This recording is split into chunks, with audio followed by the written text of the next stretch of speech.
Thank you for tuning into our podcast, Canal Days, What Life Was Like in the Industrial Connecticut River Valley of Massachusetts.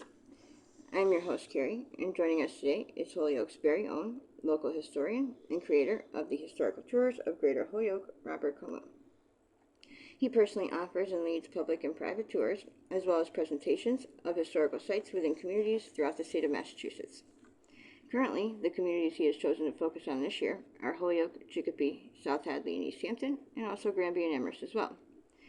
His tours spotlight on the local canals, reservoirs, cemeteries, and churches, as well as various parks, streets, and selected historical houses within each community.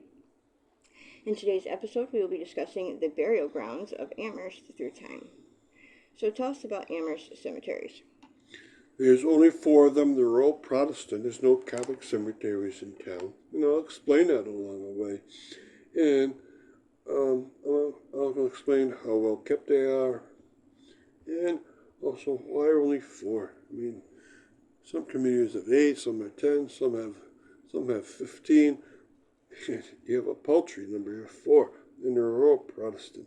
But they're very nice cemeteries. The first one in town is right in the center of town on Triangle Street, near the UMass campus, right off Pleasant Street. It's called the West Cemetery.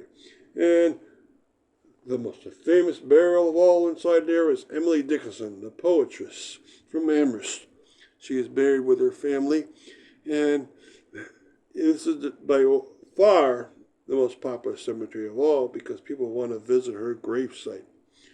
And that West Cemetery, of course, being the oldest, must be very old. It's actually from 1730, and it wasn't even on Amherst yet. So you have this West Cemetery being made, and it was still part of Hadley.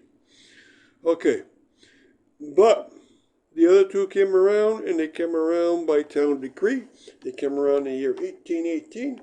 And they are the North Cemetery, and in the same year, the South Cemetery. And the South one is very, very close to the South Commons. And I'm going to have a tour there this year, the year 2024, where we visit both the Commons and the cemetery and tell what life is about there. And there's one more cemetery, and the best one came last, because it was laid out in what's called a garden style or a rural style. It was laid out such that you have winding roads internally through the cemetery. And so these are the 4 cemeteries in the town, and they're very nice. And where are the Catholics of Amherst buried? The Catholics of Amherst are buried at the St. Bridget's Cemetery, just over the Amherst line in Hadley, Massachusetts. And there was one church that served the Catholics of this area. It served Hadley, Amherst, Belchtown, Shrewsbury, Sunderland, Pelham, and Leverett. And those same communities shared one Catholic cemetery. And that cemetery was the St. Bridget's Cemetery in Hadley.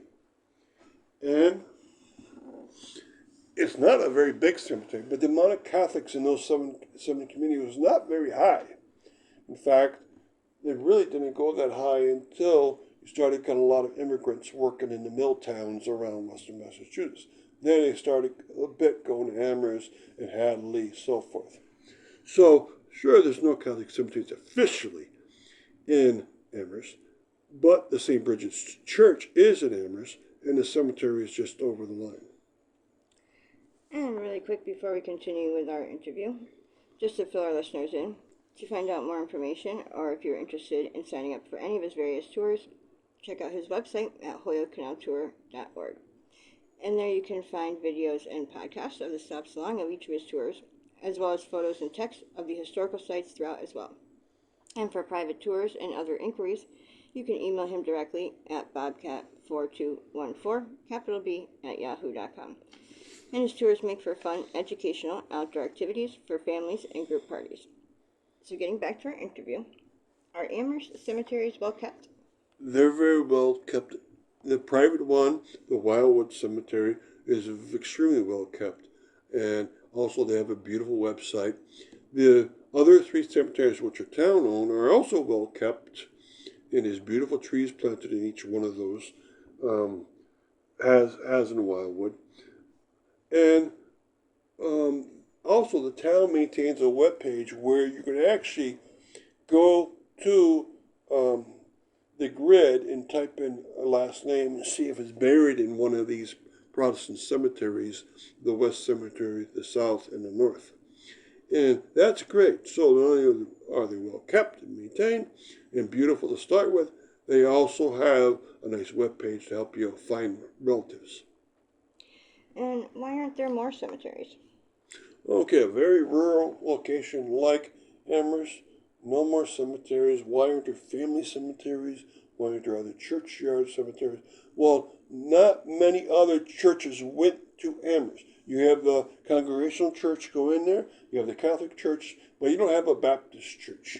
And I don't think you have an Episcopal church, so forth. So there was no other need. And also, there's no family cemeteries because the way it was settled, Amherst had the population in the middle, and then very soon on in 1817, they had a town meeting where they decided to have two more cemeteries where people were starting to be grow. And so they followed the development very soon thereafter. And so you never developed a family graveside. And no other communities came in and built cemeteries in town. Well, for instance, the St. Bridget's Cemetery is over in Hadley, but the Catholics that went to St. Bridget's Cemetery of Amherst, a lot of them were based in Hadley anyways. And that church in Amherst served 7 communities, and Catholics are very spread out in this area. So there was no need for more cemeteries in Amherst.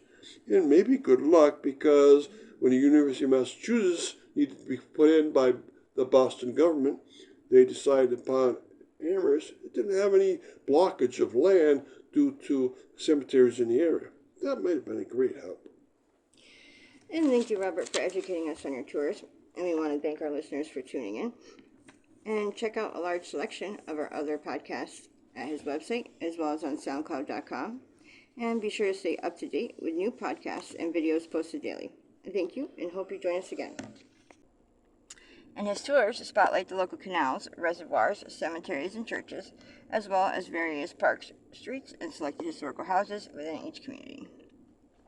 In today's episode, we'll be discussing the West Cemetery, located in Amherst, Massachusetts.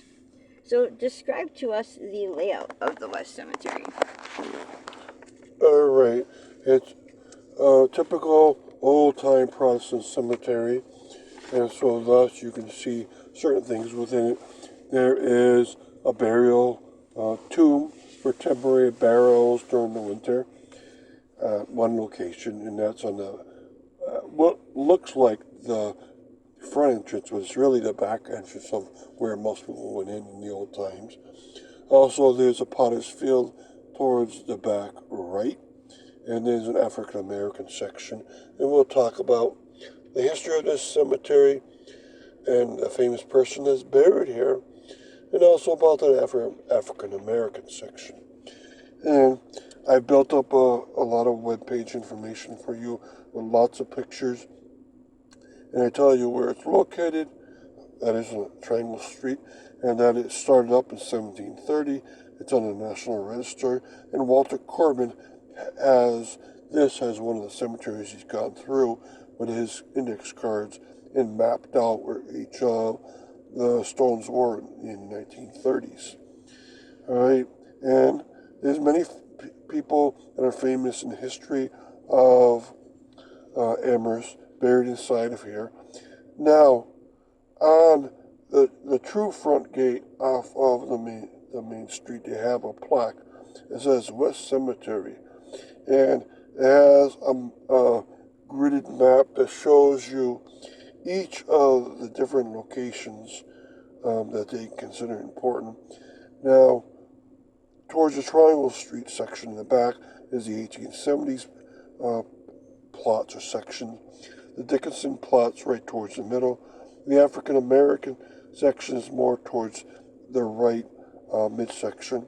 The 1730s knoll, that is the place where the cemetery's birth was, is right on the front on North Pleasant Street. And then the town tomb is towards the back left as you come in off of North Pleasant Street.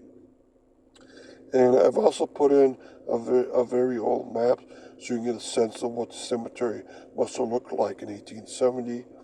It has pretty much the same shape to it. So it's very hard to add to an old cemetery that has a lot of buildings around it. And then that's happened here. But of course, you'd always go and visit yourself, and you get one big treat, of course. And what is the history of the cemetery relative to the others in Amherst? It's the oldest cemetery in Amherst, and thus it has a lot of the pioneers here. 1730 is when it started up and became a town after that. So in the beginning, this cemetery was actually part of the land of Hadley, but settlers were out here and they had to be buried. And other things very important to the history is that the gates were basically made in 1954. The tomb itself was from the 1840s, and it still has a solid door in it. It's actually a big tomb for a place like Amherst. And the other cemeteries around have tombs, like the South Amherst um, cemetery does have a tomb inside it. It was put only a few years later. And so those village cemeteries really grew up. And those were from the 1819 era. So they came about 80 years or so plus after this major one in the center of Amherst. Now, it does have a competitor in terms of beauty. The Wildwood Cemetery came about as part of the garden style cemetery movement. And that one's based upon the rural concept or garden concept. And it has winding paths, and it's also on a hill. And it does also have many of the famous people around Amherst, including Emily Dickinson's brother. And really quick, before we continue with the rest of our interview, just to fill our listeners in, if you want to sign up for any of his various tours, bobcat4214, capital B, at yahoo.com. And his tours make for fun educational outdoor activities for families and group parties. So getting back to our interview,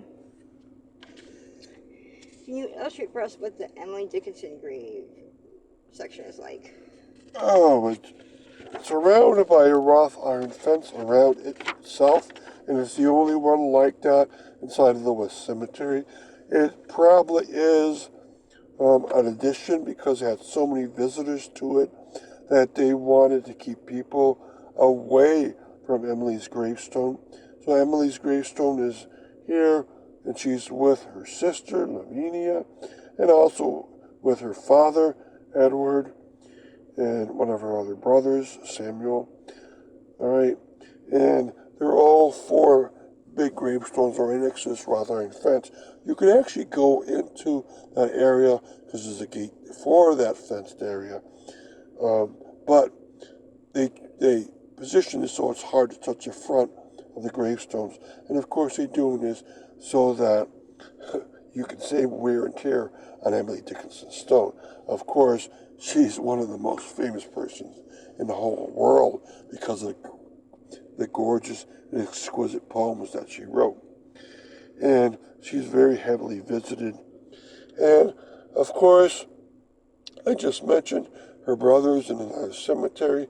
So you can spend a few hours in Amherst just going to these two cemeteries and seeing the Dickinson family.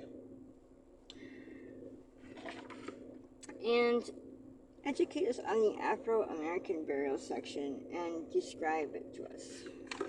All right. Now, African Americans often were not buried with the white settlers.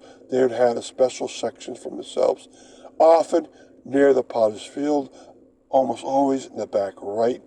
And so, considering the old-time burial ground, they are towards the back right. Some of them have stones put up, most do not. There might be up to like 55 African American burials in this section, and most do not have stones at all. And that's because of segregation. Even though the freedom was given to the slaves that used to be around Massachusetts in about 1800. Still, in that early 1800 period, even when they were free, the African Americans could not be buried with the white people of many communities in England. And that didn't change until I would guess around the 1840s, when they would be buried with the rest of the gravestones. And it's sad to see, but it's true. And so you got to look at what old-time segregation could have been like. And there are many of them, because Amherst had a whole community of African Americans. For instance, in Holyoke, you might have had one family with 6 burials, but in Amherst you have 50 burials. In Northampton, at a cemetery there, you might have about 20 burials. In most communities, you might have 1 or 2. And so Amherst was a nexus or a node of a lot of African Americans living there. And thank you, Robert, for educating us on your tours and historical topics of your expertise. Thank you for tuning into our podcast, Canal Days, What Life Was Like in the Industrial Connecticut River Valley of Massachusetts. I am your host, Carrie, and joining us today is Holyoke's very own local historian and creator of the historical tours of Greater Holyoke, Robert Camus. He personally offers and leads public and private tours, as well as presentations of historical sites throughout communities in the state of Massachusetts. Currently, the communities he has chosen to focus on this year are Holyoke, Chicopee, South Hadley, and East Hampton, and also Granby and Amherst as well. His tours spotlight the local canals, reservoirs, cemeteries, and churches, as well as various parks, streets, and selected historical houses within each community. In today's episode, we'll be talking about the North Cemetery, located in Amherst, Massachusetts. So, why was the cemetery started? It was started at the same time as the South Cemetery. The North and South Amherst were growing in size, and they needed to develop the same functions that the center of Amherst had: a church, schools, cemetery, commons. And so thus North Cemetery got their cemetery in 1819, and it was located in East Pleasant Street. It's not very close to the Commons area of North Amherst, like the South Amherst Commons Cemetery are. So today we're going to talk about some of the graves inside there, and some of the people that make the history understandable, and some of the very important religious people that are inside the cemetery, because they have the coolest stones inside this particular cemetery. So remember, I put a lot of information about every cemetery I visit. In this one, I found a very old map from 1871, which shows the position of the cemetery relative to the center of North Amherst South, very far away. And go for a visit to the cemetery, just like all cemeteries are talking about, so you get a sense of what it's truly like there. And explain the cemetery Peter King's grave.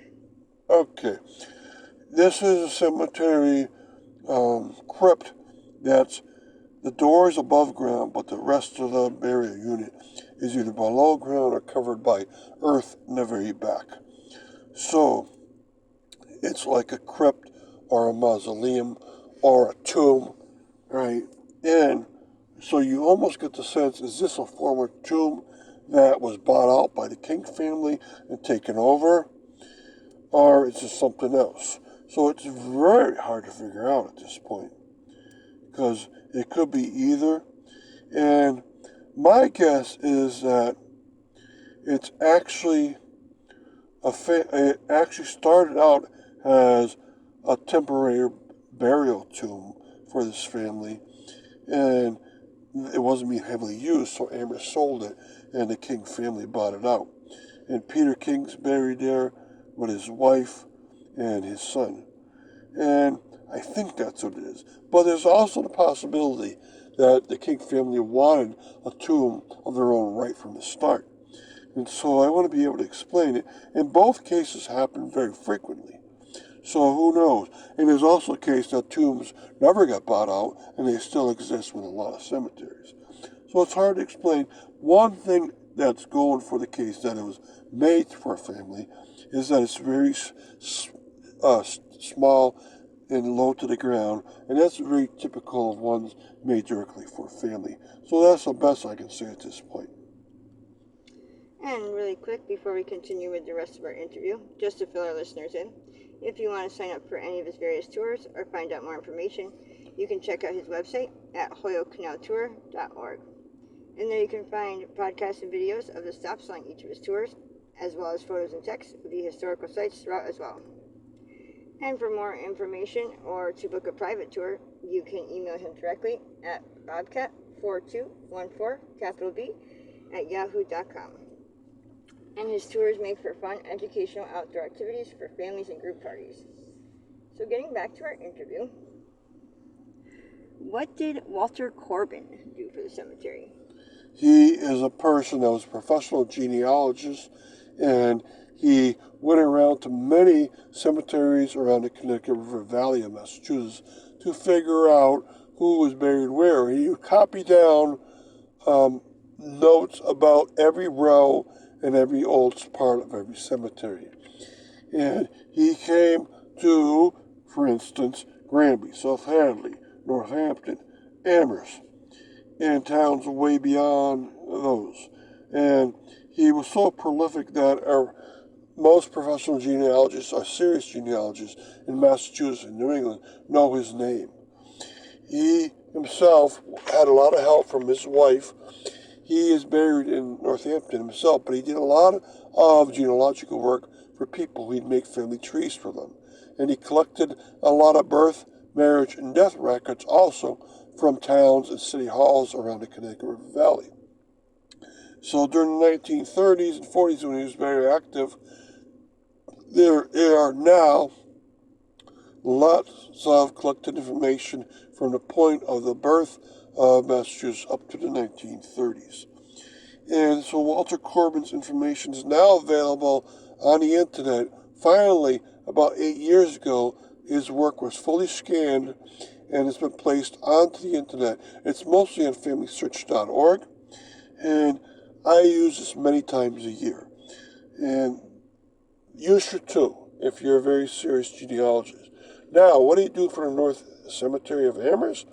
He went there and row upon row, he wrote down a new card for every gravestone he'd make, and he'd write down the row he was in, the column that he was in, he'd write down the inscription, he'd write down extra information he found at city halls and town halls, he'd write down the type of gravestone it was, what material made it up, the size of it, and he would write down other notes about condition of it, and he'd draw a little picture of what it looked like.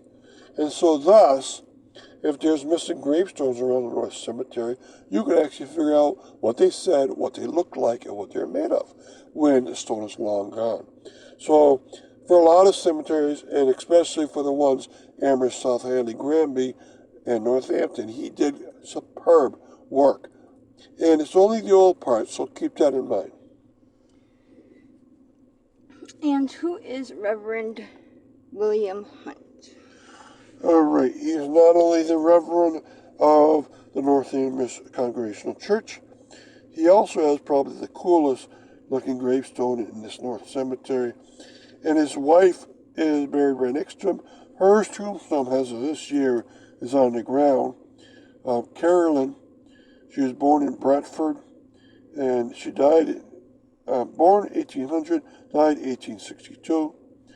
But right next to her fallen stone is her husband's, William W. Hunt. And he's right in front of the king tomb.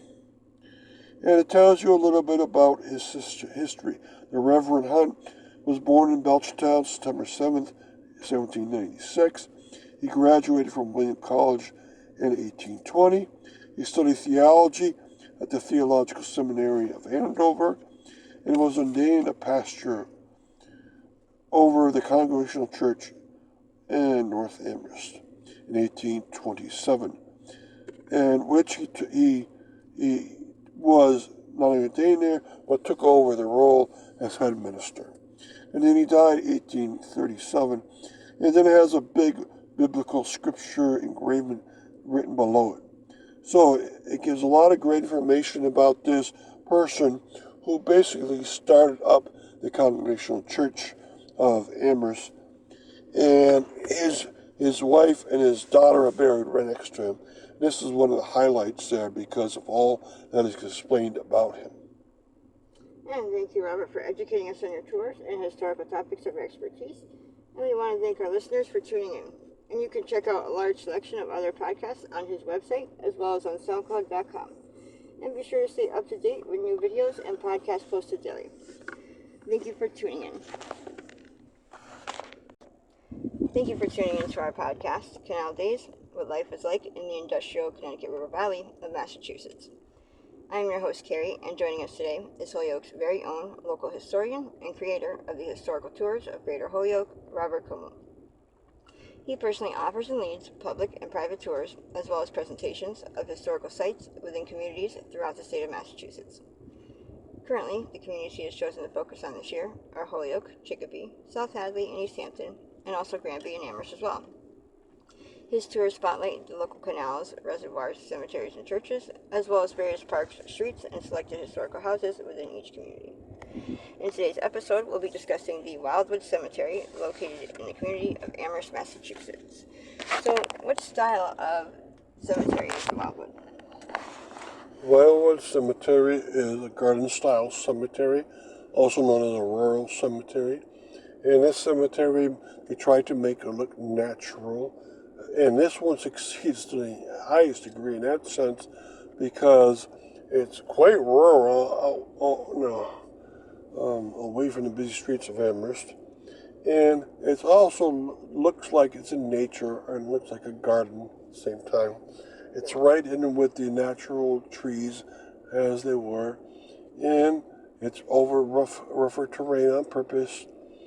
And so they don't make it look like a beautified place. They make it look like it's rustic the whole way. So today we'll talk about the history of this cemetery and what Austin Dickinson's plot is like within the cemetery. And then we'll talk about the superintendent's house just a bit. And now this style came into being in the 1820s at Mount Auburn Cemetery. And it's absolutely gorgeous. It's the best garden-style cemetery in the United States by far. And so Wildwood it can't compete in that direction. But all garden-style cemeteries are different, and they don't interpret it the way that the original prototype is. And this one decided to go in a rustic look, and the terrain is still the rough terrain. So if you go in there, it's going to look like you're taking a nature hike, and they encourage people to walk in this cemetery for that reason. So other cemeteries in this style might take the more park-like look, some a memorial look, some go garden, some go rustic, some go absolutely rural, way far away from everything. So there's lots of interpretations of this style. And what is the history of the cemetery? All right. The history is it was started in 1887 and developed gradually from there. And William Austin Dickinson, the brother of Emily Dickinson, the poetess, helped greatly with this design. He loved the design. He helped with the rustic look itself. And it developed itself into a very strong look. It's off a street, and it's such that you hardly realize it's there. And driving around, it looks like you're driving around a little rustic garden with nothing in it besides park benches.